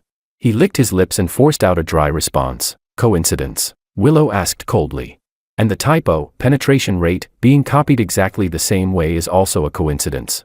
Makoto fell silent. The investigation lasted an hour and a half. In the end, Makoto confessed. He had used a spare key to enter the office, guessed my computer password, honestly. Using my birthday as a password was incredibly stupid, and copied the proposal before sending it to Martin. Suddenly, Makoto exploded. I've been in this department for 3 years. 3 years. You've only been here for 1 year, and you're already above me. Why? He pointed at Willow. You and her, Makoto. Casey's voice came from the doorway. At some point, the vice president had arrived too. You're terminated, Casey said calmly, effective immediately. Pack your things and leave. Chapter 17. Makoto's face went from pale white to ashen gray. He opened his mouth as if to say something, but nothing came out. In the end, he simply stood up and walked out of the room. When he passed by me, he paused for a moment. You won, but you won't get very far. I ignored him. Then he left. The conference room fell silent for a while. Casey looked at Willow and me before saying, this matter ends here. George, handle East City Complex properly. Willow, he paused briefly. Your transfer order will come through next week. Willow's expression didn't change. She simply nodded. Understood. Casey left. Only Willow and I remained in the conference room. So you're leaving next week? I said. Yeah, next week. What about the Japanese food we agreed on? Tonight. She looked at me. Does tonight work? Yeah. This dinner wasn't at the same restaurant as before. Willow chose a much more upscale place, a private Japanese dining club on the 27th floor in the CBD. Reservations were required. Outside the floor-to-ceiling windows was the exact skyline I had once seen in her Moments post. Do you live nearby? I asked, remembering the angle from that photo. Not far. The dishes arrived one after another. We ate quietly for a while without saying much. Eventually, she spoke first. George, after I leave, I interrupted her. Casey already hinted to me about you recommending me for the supervisor position. That's not what I meant. Then what did you mean? She set down her chopsticks. The 5 months of allowance money you sent me. I never returned it. Didn't we already call it even? The mug. She shook her head. The mug was only the interest. She took out her phone and opened the payment page. I kept the principal the entire time. $2,600. Not a cent missing. I looked at the number on the screen. You never spent it? No. She gently pushed the phone toward me. I wanted to return it before, but I could never find the right reason. I frowned slightly. Why would you need a reason? She pressed her lips together softly. because once I return it, this story really ends. I put down my chopsticks and looked at her. Behind her, the night view from the 27th floor glowed with the lights of the entire city. Willow, yeah. That money doesn't need to be returned. Why?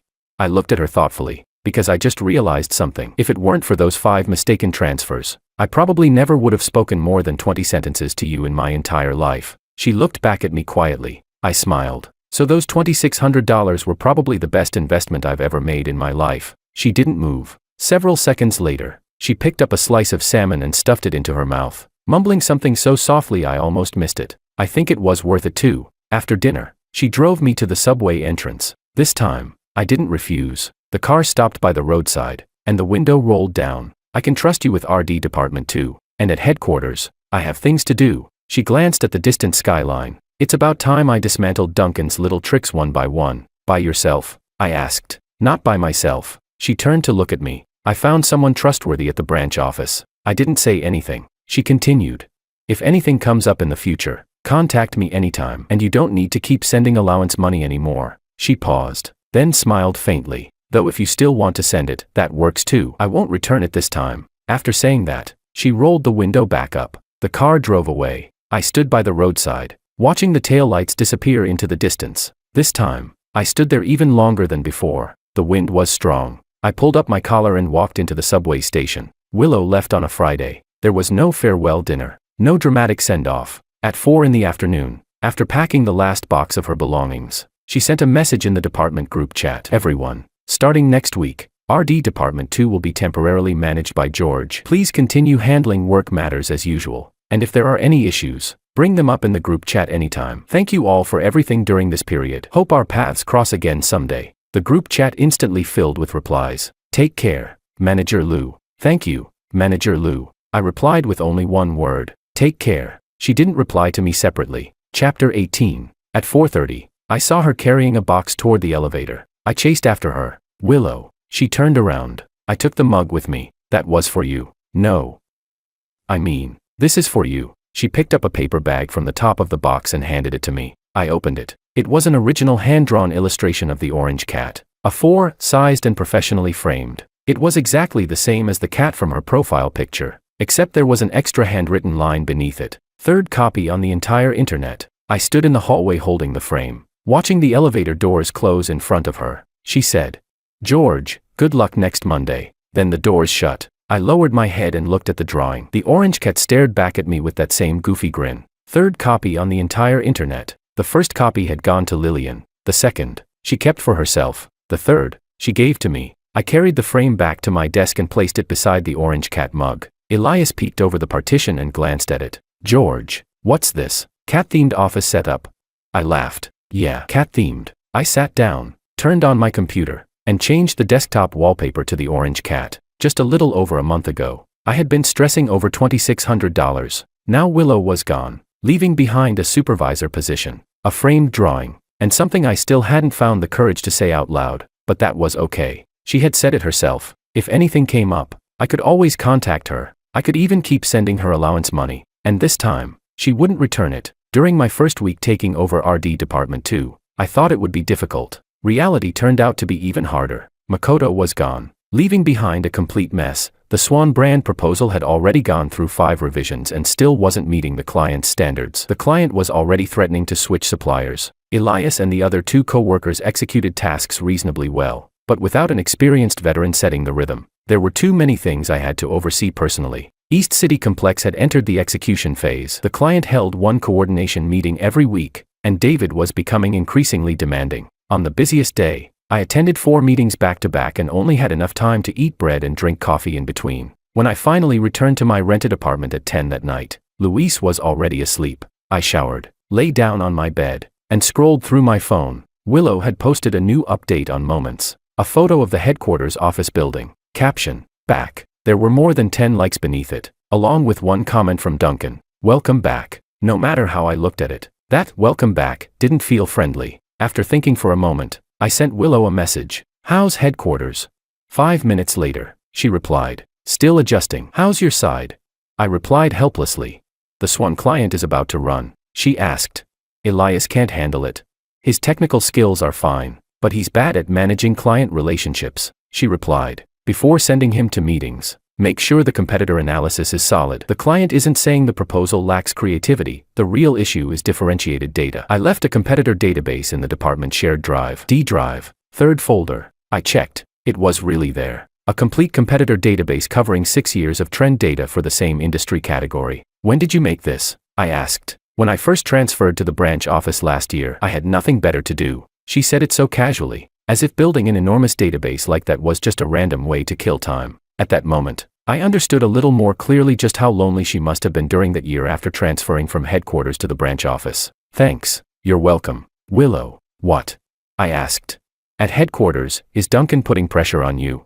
The typing indicator flashed for a long time. In the end, she only sent one sentence. I can handle it. I knew what that really meant. Things are difficult, but I don't want you to worry. I typed. If you need help, just say it. Okay, go sleep. Another 2 weeks passed. East City Complex officially entered the on-site execution stage. I brought Elias and 2 others to stay on-site for an entire week, personally overseeing every part of the community engagement campaign. Chapter 19. The results were even better than expected. The day the first batch of campaign data came out, David personally sent me a WeChat message. Conversion rate, 14.7%. Even higher than the 12% you projected in your proposal. I screenshotted the number and sent it to Willow. She replied with one word, insane. Then came a second message. George, there's something I need to tell you. Go ahead. I've run into some problems at headquarters. Duncan is pushing a merger proposal. He wants to merge your branch office's planning division into a new company he controls. If the merger goes through, your entire RD department too will be reorganized. I slowly lowered my phone. Reorganized. We had finally built something real, and now the entire department might disappear. Does Casey know? I asked. He does, but his position is unclear right now. He's under pressure from higher up too. So what do we do? Focus on your work. The better East City Complex performs, the more valuable the branch office becomes, and the less likely the merger gets approved. That's it. For now, I'll figure out the rest from the headquarters side. She didn't say anything else. I set my phone down and sat quietly in the temporary office at the project hotel for a long time. Outside the window was the East City Complex construction site. Scaffolding covered the buildings, and several high-rises had already reached structural completion. I had poured 3 months of my life into this project. I couldn't let all of it go to waste. Over the next month, I pushed East City Complex to its absolute limit. I personally followed every event execution. I double-checked every set of data over and over again. When the second batch of activity data came out, the overall conversion rate reached 16.3%, ranking among the top 5 projects in the industry within the same scale category. During one coordination meeting, David said something in front of everyone. I've worked in this industry for 17 years and seen countless planning teams. George's team is the most solid one I've ever seen. No exceptions. Those words reached Casey. Casey passed them to headquarters. Headquarters passed them to Duncan. That same week, Duncan's merger proposal was suspended. Not withdrawn. Suspended. Because the branch office's performance was simply too good. Upper management no longer had any reason to approve the merger. Willow called me. Not a WeChat voice message. An actual phone call. You saved the entire RD department too. It wasn't just me. She laughed softly. Elias and the others helped too. But East City Complex was something you carried on your shoulders. Your competitor database deserves credit too. She went quiet for a second. George. Yeah. I feel like I owe you more and more. You don't owe me anything. Then, are you free on Saturday? What do you mean? I'm coming back for a trip. Without realizing it, my hand tightened around the phone. What for? I'm taking you out for dinner. I still haven't treated you to that Japanese food I promised. I stared blankly for a second. You're flying back from headquarters just to buy me dinner?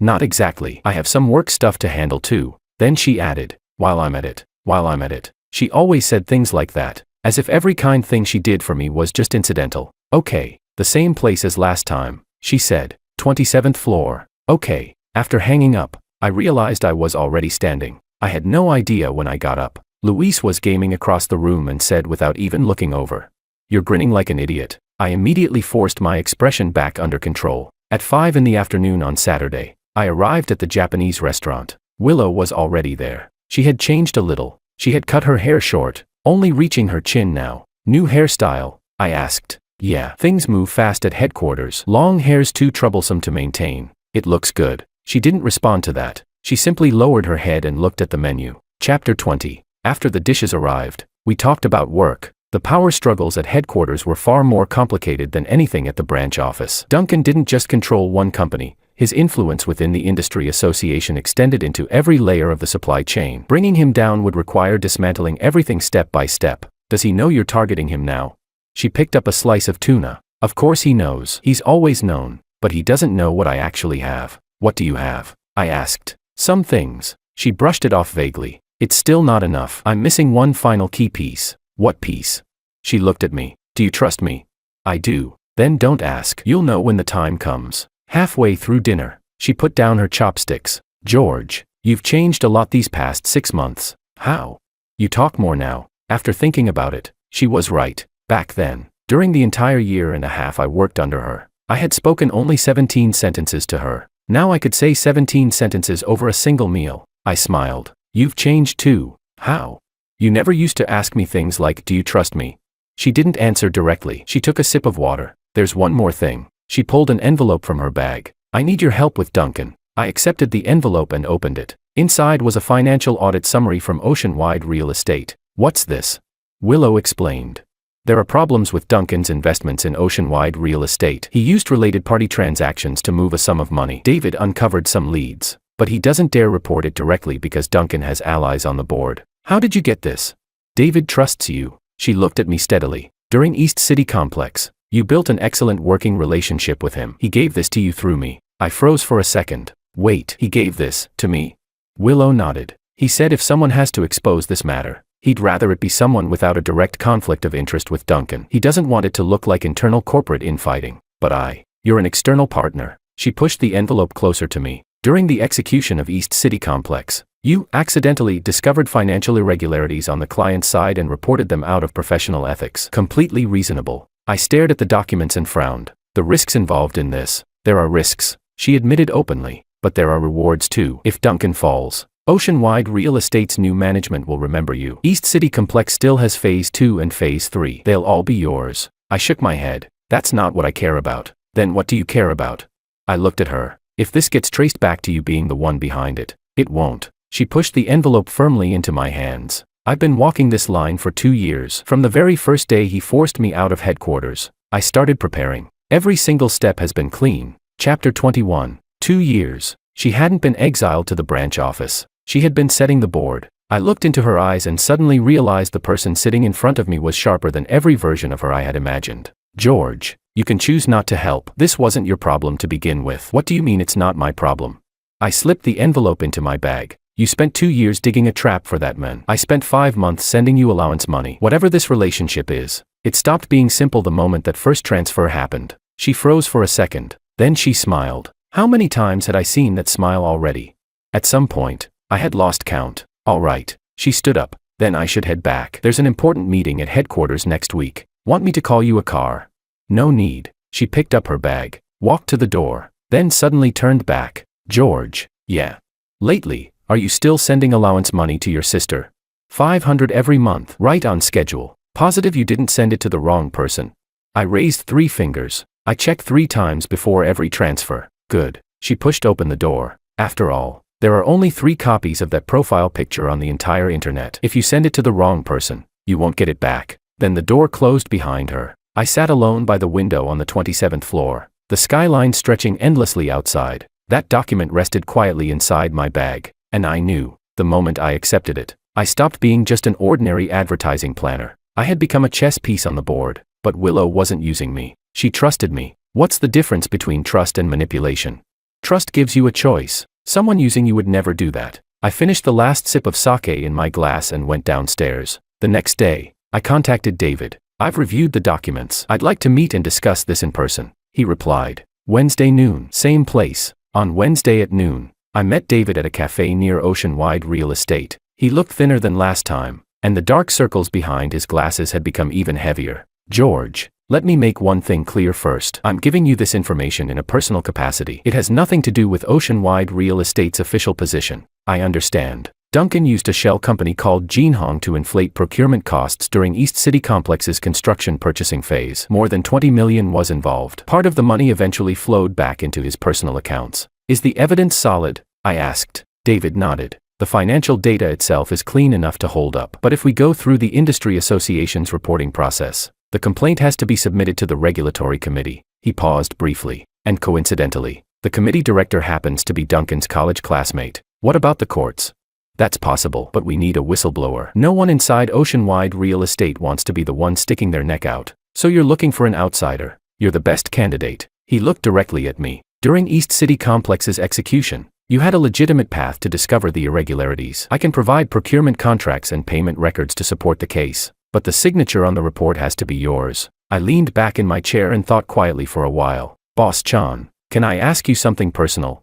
David removed his glasses and wiped them slowly. 5 years ago, when Duncan forced Willow's father out of the company, I had just joined Oceanwide Real Estate. Willow's father, Sam Liu, was the one who interviewed me. He put his glasses back on. He was one of the very few genuinely clean people I've ever met in this industry. So this is about repaying a debt. You could say that. He looked at me carefully, speaking word by word. George, I won't force you to do this, but you need to understand something. If nobody acts, Duncan will eventually swallow the branch office whole. Suspending the merger proposal doesn't mean he gave up. Once the East City Complex hype dies down, he'll come back. I understood perfectly. This was no longer a question of whether to act, only whether to act sooner or later. I'll do it, I said. David finally let out a long breath. I'll prepare the supporting materials on my side. You write the report letter. We submit everything together in 1 week. All right. On the way back to the company, I sent Willow a message. It's decided. Submission goes out in 1 week. She replied with only 4 words. Stay safe. I understood the weight behind those words. Much heavier than simply saying, get some rest. Chapter 22. 1 week later, the report letter was officially submitted to the market regulatory authorities through a lawyer. At the same time, David submitted Oceanwide Real Estate's internal procurement audit report. The day after the documents were sent out, nothing happened. Nothing on the 3rd day either. On the 4th day, I received a call from an unfamiliar number. Mr. George? Yes. Speaking. May I ask who this is? I'm Duncan's secretary. Our boss would like to invite you to lunch tomorrow, if you're available. My back stiffened slightly. What's this regarding? The boss said he'd like to have a conversation with you. The moment I hung up, I immediately called Willow. She only said 1 word. Don't. Why? If he wants to meet you alone, then it's either pressure or bribery. Either way, you cannot meet him. The moment you do, he can claim the two of you negotiated privately. Then he'll muddy the entire situation. So I just refused directly. Don't refuse. She paused briefly. Tell his secretary that if there's anything to discuss, it can go through your lawyer. I did exactly that. 3 days later, the regulators sent an official response. The case had been formally accepted for investigation. The news spread much faster than I expected. That very afternoon, Casey called me into his office. His expression was complicated. I couldn't tell whether he was relieved or nervous. George, do you realize what you've done? I do. You reported a vice chairman of the Industry Association for related party financial misconduct. Do you understand what that means? It means he might fall. I looked directly at him. And it also means I might get targeted afterward. Casey stared at me for a long time before speaking again. Did Willow tell you to do this? I answered calmly. That's not the question you should be asking. I paused. The real question is whether the evidence is true. He fell silent. Finally, he let out a long sigh. It's true. I reviewed the evidence myself. I nodded. Then there's nothing else that needs to be asked. Casey leaned back in his chair as though some heavy burden had finally left him. George, you've got more guts than I did when I was your age. Back when Sam Liu got forced out, I wanted to speak up. He gave a bitter smile, but I didn't. I smiled faintly. It's not too late now. He looked at me quietly for a few seconds before nodding. All right, I'll support you. I'll organize all the branch office materials and send them to headquarters. The moment I walked out of the vice president's office, I knew. There was no turning back anymore. Duncan probably knew it too, because the very next day, someone appeared outside my rented apartment. It was Martin from AXION, Makoto's friend, the same guy who had stolen my proposal before. He wore a wrinkled jacket and had a blank expression on his face. George, what are you doing here? I'm here to pass along a message. He leaned against the wall. Boss Duncan says there's still room to work this out. Withdraw the report. And he'll let bygones be bygones. East City Complex Phase 2 and Phase 3 can both go to your team, with favorable pricing. So now you're lobbying for him. I owe him a favor. Martin sighed. George, let me be honest with you. You're just a small-time planner. Are you really sure you can beat someone like Duncan? I asked him. Do you still have copies of my proposal? He froze for a second. No, I deleted everything. Then you can leave. I looked at him steadily. Tell Duncan the report won't be withdrawn. And if he wants to send someone again, Next time he can talk directly to my lawyer. Martin stared at me for a long moment before turning around. After taking 2 steps, he suddenly stopped and looked back. George, do you know what kind of person Willow's father was back then? What kind? Someone exactly like you, fearless, too straightforward. His voice lowered slightly. In the end, they destroyed him so badly he couldn't even step near the company entrance anymore. And then, I asked, there is no then. He looked at me one last time. I'm just warning you. Chapter 23. Martin left. I stood outside my rented apartment and slowly clenched my fist. Then I called Willow. Duncan sent someone. Her voice changed instantly. Who? What kind of person? Martin. He wanted me to withdraw the report. What did you say? I refused. She went quiet for 2 or 3 seconds. George, you can come to headquarters. What?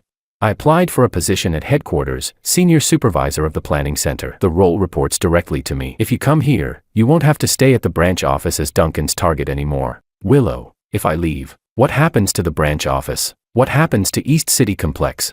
We could coordinate remotely. I cut her off. You know that won't work. She fell silent. Willow, when you first got transferred to the branch office, did you leave just because someone wanted you gone? No. Then I'm not leaving either. Silence stretched across both ends of the call. You really are. Her tone changed into something I couldn't quite identify, half helplessness, half something else. You're just as stubborn as your sister said you were. Occupational disease of the Wong family. She didn't try to persuade me anymore. Then be careful. If anything really happens, call me immediately. Don't try to act tough. Okay. After hanging up, I sat down on the bed and looked at the orange cat mug on the table. Ever since the day Willow left, I had used that mug every single day. Never dropped it. Never planned to. The investigation moved faster than I expected. Regulators questioned Duncan 3 separate times. His legal team fought desperately to obstruct the process. But the evidence David provided was too solid. Every fund transfer was backed by bank transaction records. 1 month later, the Industry Association released an official statement. Duncan had been suspended from his vice chairman position pending the outcome of the investigation. The day the announcement came out, Willow sent me a very long message. George, I waited 2 years for today's result. From the day my father was forced out of the company, I knew I would eventually have to do this. I couldn't have done it alone. Thank you. I replied with only 1 sentence. You were never alone. She sent an orange cat sticker. I saved it immediately. 2 more months passed. The investigation results were finalized. Duncan was found involved in related party transactions and illegal benefit transfers totaling more than $30 million. The case was handed over to judicial authorities. Oceanwide Real Estate's board of directors underwent restructuring, and David was promoted to executive vice president. Our company secured the full contracts for East City Complex Phase 2 and Phase 3. Combined with the revenue from Phase 1, those 3 projects alone generated more than 40% of the company's total annual revenue from the previous year. At the company-wide meeting, Casey officially announced, the acting title for RD Department 2 Supervisor is hereby removed. George, you are now officially promoted. A lot of people applauded. Elias applauded the hardest. After the meeting ended, I stood alone in the hallway for a while. Then my phone rang. It was Willow. Congratulations. Thanks. How does it feel being an official supervisor? Busy. She laughed softly. There's something I need to tell you. Headquarters approved my proposal to expand the planning center. I got promoted to associate director. Congratulations. From now on, the branch office's planning division will report directly to my side. Which means, she paused briefly. We're officially in a superior-subordinate relationship now. You're the superior. I'm the subordinate. Ha, that's the reverse of before. So does that mean from now on, you should be the one sending me allowance money? She completely ignored that sentence. There's a senior management meeting at headquarters next week. I'm considering bringing you along so you can present as the branch office's planning supervisor. To headquarters? Yeah. Are you free? I'm your subordinate now. If you say go, then I go. Good. I'll book the flight. Director Willow. Yeah. I asked. Will the hotel be reimbursed, or do I pay for it myself? Reimbursed. Anywhere specific you want to stay? Anywhere's fine, as long as there's a bed. Chapter 24. There was a second of silence on the other end of the call. Then Willow said, I already booked it for you. After hanging up, I realized I was smiling again. Louise shouted from the kitchen. Talking to your boss again. This time are you calling her director? She's getting promoted pretty fast. Mind your own cooking. He laughed. You're blushing. I went into my room and shut the door. The headquarters executive meeting was on Thursday. The hotel Willow booked for me was directly across from headquarters, 5 minutes away on foot. I arrived Wednesday night. Willow was waiting for me in the hotel lobby. Her short hair looked clean and sharp. She wore a dark blue overcoat and still carried that same thermos cup. Tired after a 3-hour flight, she asked, I'm okay. Drop your luggage off first, then we'll eat. She took me to a hot pot restaurant. Not Japanese food. Hot pot. Weren't you supposed to treat me to Japanese food? I asked. You said last time that as long as there was a bed, you were fine. I assumed you weren't picky about food either. I laughed. I do have standards. What standards? I looked at her. As long as you're there. The chopstick slipped out of her hand and fell straight into the pot. I reached over and fished them out for her. Careful, it's hot. She accepted the chopsticks without looking at me. George. Yeah. When did you start becoming like this? Like what? Like this. She vaguely repeated the words without explaining them, but I understood. I probably started changing after the 5 months of allowance money, the mug, the orange cat drawing, and all those moments of, we'll talk tomorrow, and, contact me anytime, slowly piled up one after another, until I became someone who could say things like, as long as you're there. Halfway through the hot pot meal, she asked me a question. George, have you ever thought about the future? What kind of future? Your future, work, life, family. I have. Specifically. I thought for a moment. For work, maybe another 2 years at the branch office. Then I'll see if there's a chance to start my own company. As for life, I'd like a better apartment someday. Somewhere I don't have to share with roommates anymore. And family. I looked at her. I'm still thinking about that part. She didn't press further. After dinner, we walked down the street together. The city where headquarters was located was much larger than the branch office city. The nights were brighter too. When we reached the hotel entrance, she stopped walking. Is the presentation deck ready for tomorrow? Ready. When you present tomorrow, you'll be up there alone. I'll stay in the audience. You're not coming on stage with me. She shook her head. It's your stage. I won't steal your spotlight. I nodded. Willow. Yeah. You said you spent 2 years preparing to take down Duncan. Carrying all of that alone, weren't you tired? For a brief moment, her expression softened. I was, but I got used to it. You don't have to get used to it anymore. She looked up at me. The streetlights shone down over us, stirring her short hair slightly in the wind. Then she asked softly. And that statement, was that from a subordinate speaking to his superior? No. She stared at me for 3 seconds. Then what identity are you speaking with? The identity of the guy who sends you $500 of allowance money every month. She laughed. I thought you said those transfers were mistakes. They were. I stepped a little closer, but later I realized, even if I could start over again, I'd still send them. Do you even realize what you're saying? I do. You, Willow. Yeah. I looked at her. So from now on, will you still accept the allowance money? She lowered her head. Her fingers twisted the lid of her thermos cup once, then slowly tightened it back. Finally, she answered quietly, that depends on the amount. How much would you accept? She lifted her head and looked at me seriously. A lifetime's worth. The warm yellow light from the hotel lobby spilled through the glass doors behind her, and in that moment, it felt like the entire world had shrunk into that tiny patch of light, and her standing inside it. I reached out my hand. She glanced at it once before placing her hand into mine. No sweat this time. Her palm was dry and warm. I tightened my grip around her hand. Deal. Chapter 25. Thursday's executive presentation. I stood alone in headquarters' main conference room, facing more than a dozen senior executives as I presented the complete execution and results of East City Complex. From community engagement conversion rates to long-term brand asset accumulation. From data models to execution details. 40 straight minutes without taking a sip of water. When I finished the final slide, the room fell silent for 2 seconds. Then the applause began. The first person to clap was Willow. She sat in the second row near the aisle. Her applause wasn't loud, but it was steady. The director of the headquarters planning center, Willow's direct superior, stood up and said, the results of this project rank among the very best in the entire group. George. How old are you? 26. At 26, producing work at this level. He smiled. The younger generation is impressive. After the meeting ended, more than one executive from headquarters came over to exchange business cards with me. Someone asked, have you considered transferring to headquarters? I glanced toward Willow. She was speaking to someone else, but the corner of her eye swept over me briefly before she subtly shook her head. I smiled. Not for now. There's still a lot to do at the branch office. That evening, Willow hosted a dinner with several members of headquarters planning center and brought me along. During the meal, someone joked. Director Willow really dug up a treasure from the branch office. Willow held her glass and replied calmly.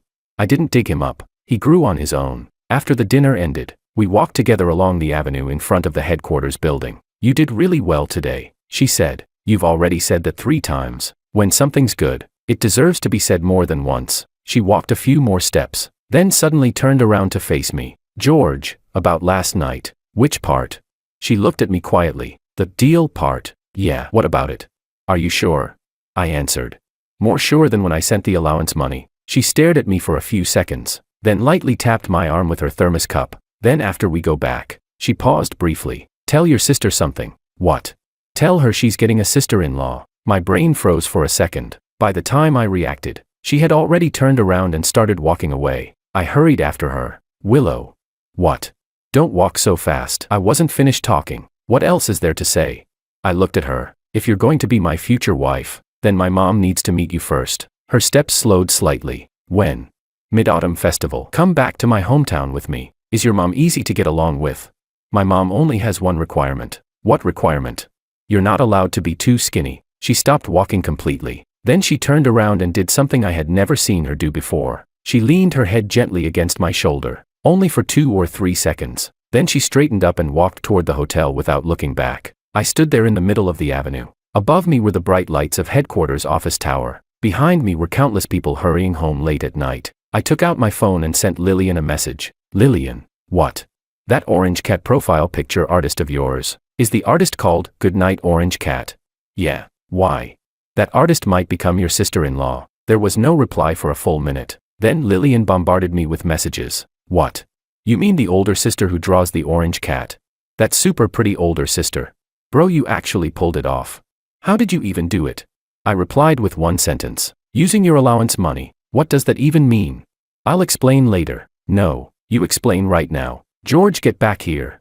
I put my phone away and walked back toward the hotel. Chapter 26. Mid-Autumn Festival. I brought Willow home with me. During the 3-hour high-speed rail ride, I spent the entire trip mentally preparing her. If my mom asks you anything, just answer honestly. Don't be nervous. Sometimes she speaks bluntly, but she doesn't mean any harm. Willow kept a perfectly expressionless face the whole time. George, I've negotiated $30 million projects, attended industry summits, and gone head-to-head with Duncan face-to-face.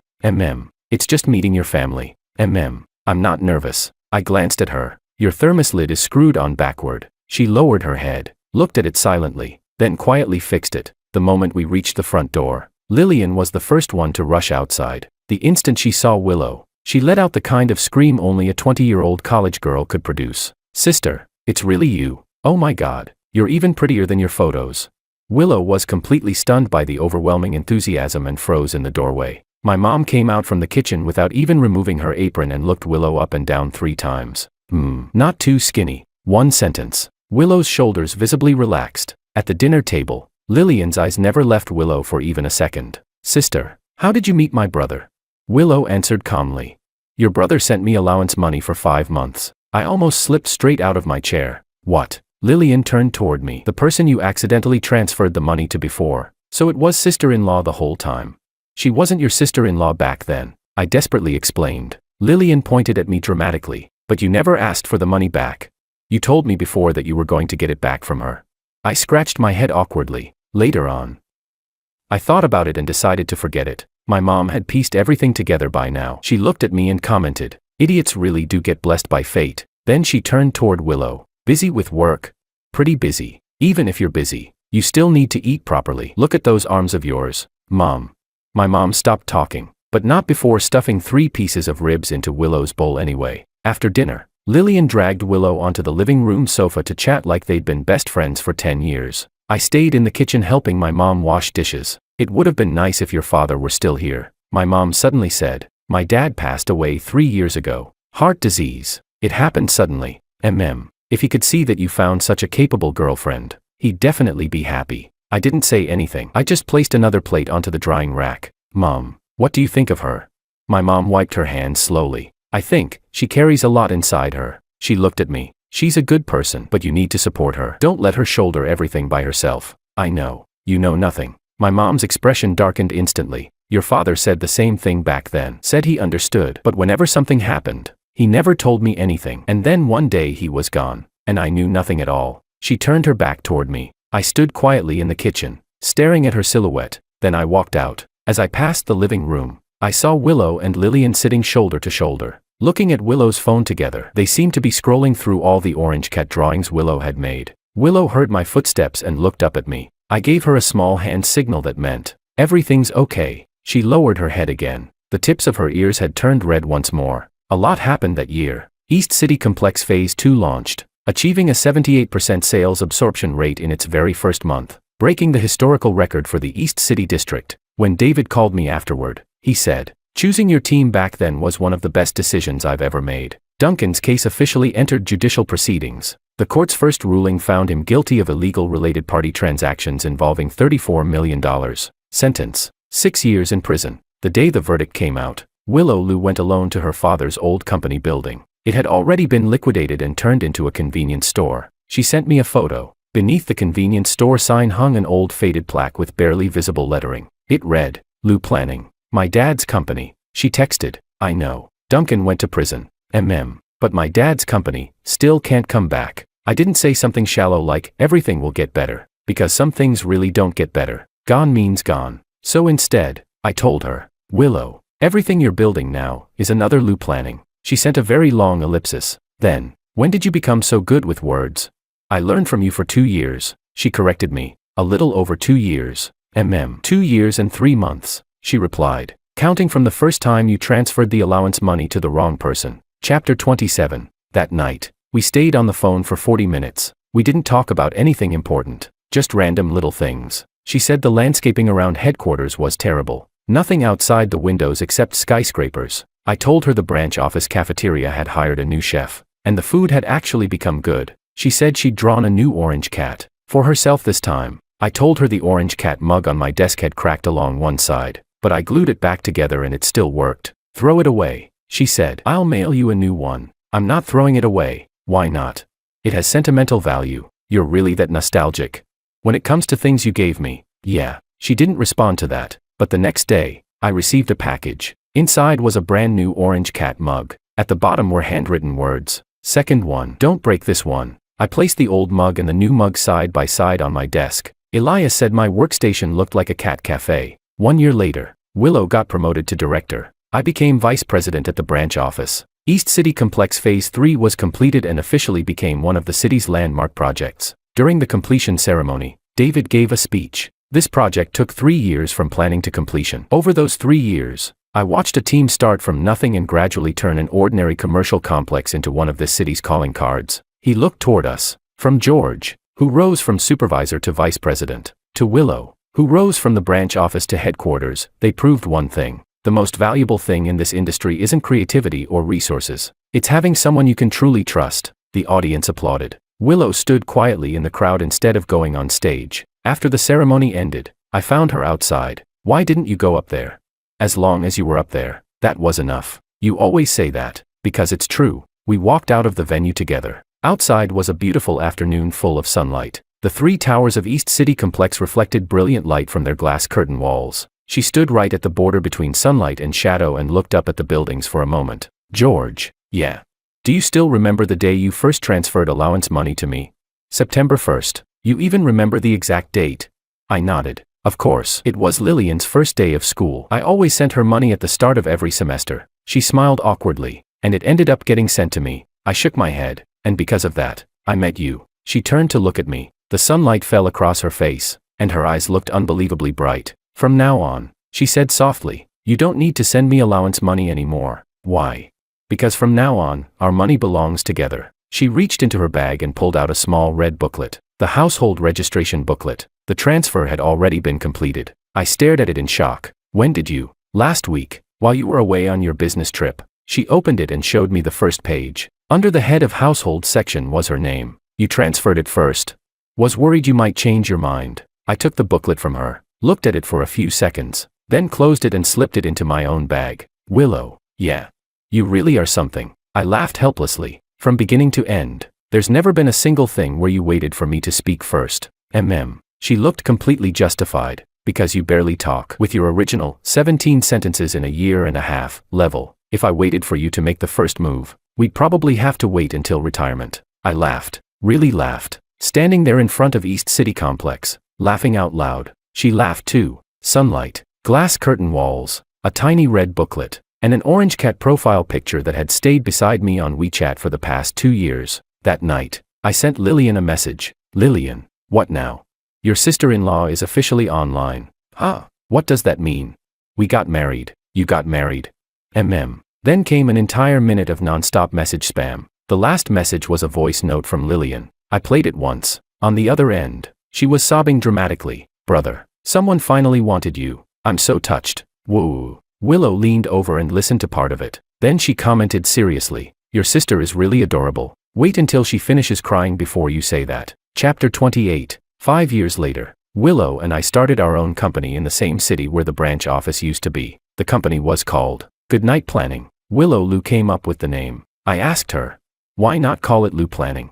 She replied, Lou Planning belonged to my dad. This company belongs to both of us. In the company's first year, we took on 3 projects and generated $8 million in revenue. In the second year, that number tripled. By the third year, we won one of the industry's top 10 creative agency awards. David became one of our biggest clients. Most of Oceanwide Real Estate's later projects were handed over to Goodnight Planning. After graduating from graduate school, Lillian joined the company as creative copy director. On her very first day, she covered an entire office wall with orange cat stickers. Luis eventually joined us too and handled operations. He always thought Willow was way too strict, though he never dared say it out loud. Elias followed me over from the branch office and became project director. At the company reception desk sat 2 orange cat figurines, one large, one small. Willow designed them herself and had them custom made by a factory. Whenever clients visited, they always asked, is your company mascot a cat?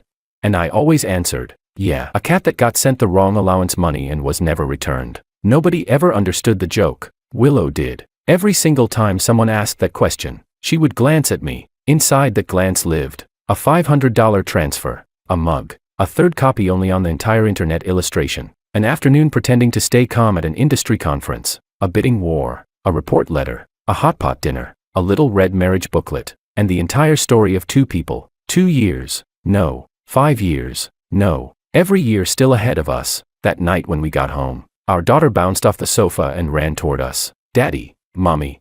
She was 2.5 years old and still a little wobbly when she ran, crashing directly into Willow's arms. Were you good today? Willow picked her up. Yes, Auntie drew kitty cats for me. Lillian poked her head out from the kitchen. I drew them myself, even though they're nowhere near as good as sister-in-law's drawings. Willow carried our daughter to the window. Outside was the skyline of the city, almost the exact same angle as the first photo I had ever seen on her Moments, except now, it was our home. She turned back toward me. George, yeah. You really got an incredible return on that original $2,600. I laughed. Yeah. Principal investment, $2,600. Then I looked at her, then at our daughter. As for the return, impossible to calculate. She turned away and buried her face into the top of our daughter's head, but I could see her shoulders trembling slightly. Outside the window, the city lights glowed brightly. The original orange cat mug, the cracked one, sat on the highest shelf of the bookcase. Beside it was the second mug, and beside that sat the third one, the tiny mug Willow designed the year our daughter was born. On the bottom were handwritten words. Third one, don't break it. 3 orange cat mugs sitting neatly side by side. I stood in the warm light of the living room, looking at everything in front of me, and suddenly thought, if I hadn't transferred those $500 to the wrong person back then, if the 2 profile pictures hadn't been exactly the same, if she had returned the money immediately, then none of this would exist now. But somehow, she didn't return it. Somehow, she waited for me to realize it. Somehow, I realized it. And somehow, after realizing it, I never asked for it back. Some stories begin with a mistake, but the best endings are the ones that turn a mistake into something right.